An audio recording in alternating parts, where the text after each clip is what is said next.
Greetings and welcome to Jefficho Films. This 1998 action movie was directed by Mikael Salomon, who worked on Arachnophobia, The Abyss, Backdraft. It was written by Graham Yost, who worked on Speed and Broken Arrow, starring Morgan Freeman, Slater, and Randy Quaid. So let's review Hard Rain.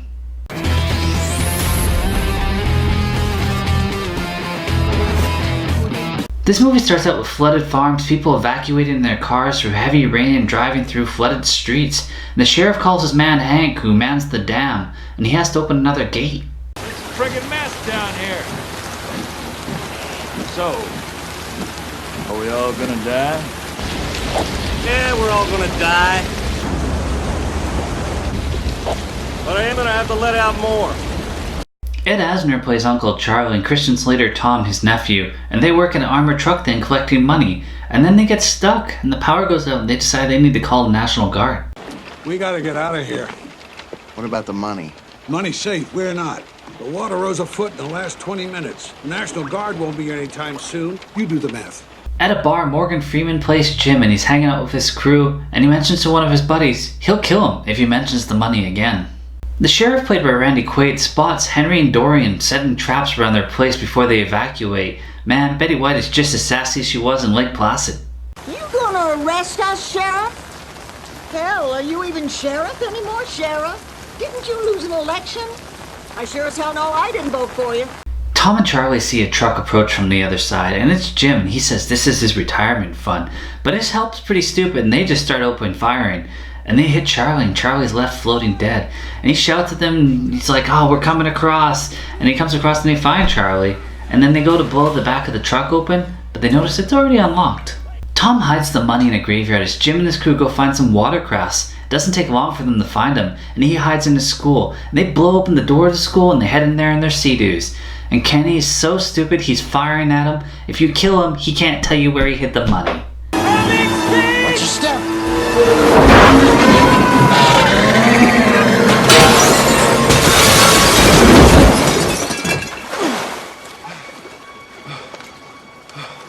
Low tide, sailor. Tom steals the Sea-Doo and starts racing through the halls until Ray starts shooting at him. It's so hard to find good help these days. Jim follows him until he jumps off his Sea-Doo and hides. Then he has to deal with a moral dilemma. Nobody likes this particular turn of events, Kenny. But we have a choice. We can deal with it or we can walk away. There's a lot of money out there, so I choose to deal with it. Tom climbs over a heavy sandbagged area protecting this church from being flooded. He gets inside, hears some music, and gets knocked up by a cross. It's Karen, who stayed behind to make sure the water pumps were working, and then she takes him to the jail.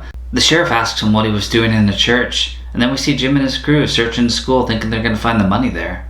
Tom tells the sheriff where he hid the money. That was a mistake, and the sheriff and Wayne are going to go search for it and see if they can bring it back. While Phil, the other deputy, is told to take Karen to higher ground. He takes her out in a boat, but, she wants to go back to her church and pushes him off and drives away. Wait a minute, this is my fault.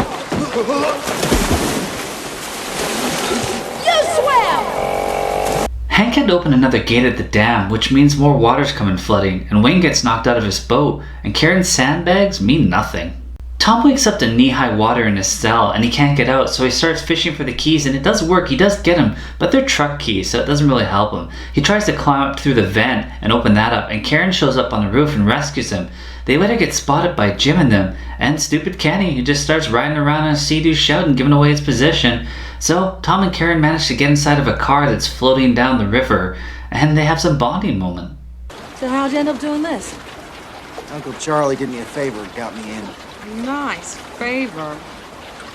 The sheriff and his deputies are searching for Karen to see if she's okay, while Tom and Karen are climbing out of the water because these electrical boxes are just going off and the water's flooding up higher. And then they get a surprise Sea-Doo attack, which is rather quiet for a Sea-Doo, and it's Kenny, and Kenny's an idiot.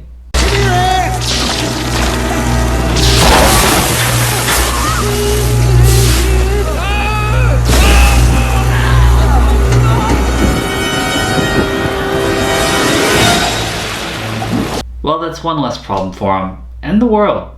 They manage to get inside Betty White's house, and she has a gun on them, but they keep quiet as Jim's riding around, and they find Kenny's body. He's not dead yet, but he will be soon, and they're really nice to him. And then, he passes out and dies. Tom manages to convince Henry and his wife to let him go, and then Henry offers him his boat, and we get some more nagging. You give away our only boat in the middle of a flood. You are a genius, Henry, a regular Einstein. You want to come with me? Jesus, Henry, what are you waiting for? A kiss goodbye? Get in here. Jim watches Tom row by, and he figures out where he came from, and he manages to grab Henry and his wife and use them as hostages. So when Tom goes back to the armored truck to find a shotgun, well, he basically gets them to lead them to the cemetery and give up. They get to the graveyard and Jim tells Tom that the National Guard is not coming, and that him and Charlie were friends, and his death was a complete accident. Tom swims down, comes back up, and says the money isn't there. Then the sheriff shows up and just starts shooting everybody. Jim tries to use Tom as a hostage. I know you'd like nothing better than to shoot me. You're gonna have to shoot through young Tom here.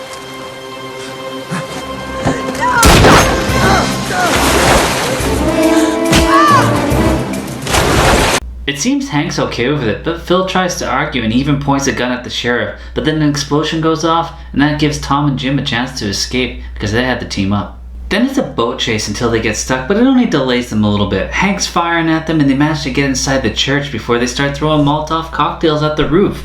Wayne has an unconscious Karen in his boat and says he should take her back to her place and make it look like she drowned. And then we get some creepy Wayne "I'm gonna be a rapist" moments. The electricity goes out and Creeper Wayne's like, nah, I wanna see this, so he goes to get some light. I got the candle. Are you in the mood yet?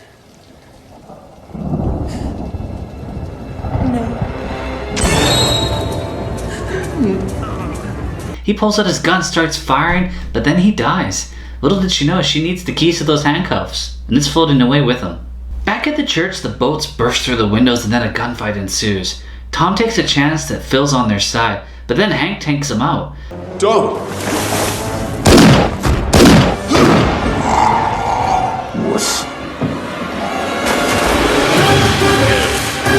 Jim manages to get the drop on the sheriff and has a gun to his head, but before Phil dies, he manages to tell Tom where Karen's house is, so he leaves. And Jim's just there with Hank and the sheriff, and he gets shot. And then we hear the alarm go off. The dam is so right now, it's gonna flood everything. The sheriff and Hank go after Tom, and Hank says that they're going to, so they need to go faster. So the sheriff shoves him off, and he meets an untimely end. Gotta go faster! Yeah! You're right!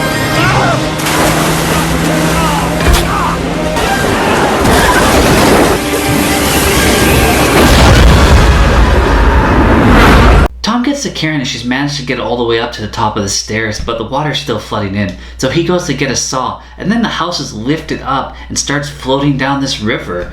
And the saw blade breaks when he gets back up there and tries to cut it. So then he has to leave again and go get the gun. And then everything just starts flooding in. The whole house is starting to get submerged. He manages to get back to her in time and shoot the cuffs, and they escape. But then the sheriff is right on top of them chasing them down. But then who comes to rescue them? Jim. He flies his boat right off of a house.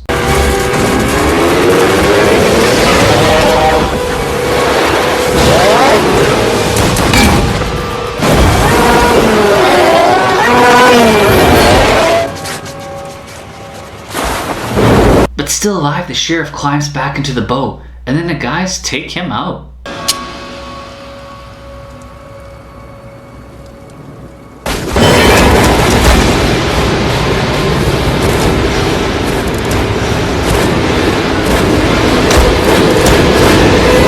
State police show up and Tom tells Jim that he better get out of there. And then Jim takes one of the bags and swims off. The end. Slater co-produced this and John Woo was set to direct, but then he went off to do Face Off. Understandable. That is a far superior film. It was filmed in Indiana and had a $6 million set in an aircraft hangar. Some exteriors in Canada. It had a budget of $70 million and a box office return of 19.9, which is pretty bad, but it's actually a pretty good film. Morgan Freeman has a pretty interesting quote about this movie though. He said, "I played the bad guy in a movie and they showed it to an audience and we're letting the audience tell us what to do now, you know. The audience said, well, I don't want him to die. And he was the thief, he should get some money. So we went back to the studio and reshot it. So I didn't die and I did get some money." In the end, this film actually looks really good. It looks totally believable, like this stuff is actually happening. But I think $70 million was a little too much money to spend on that, and hoping to recuperate that loss is it's not going to happen. With Christian Slater, Morgan Freeman, and Randy Quaid as your leads, I mean, Christian Slater's done some pretty sweet movies, but they don't always bring in the box office you want. So that was probably a mistake on their end there. But I would say watch it, because it is an enjoyable film. It's pretty well done, and Mimi Driver's pretty awesome in it too. So, as always, thanks for watching. Was it a bad fire? Bad fire? No, it's a little fire. Some roof damage. It's probably why they felt safe enough to drive their boats through the stained glass windows.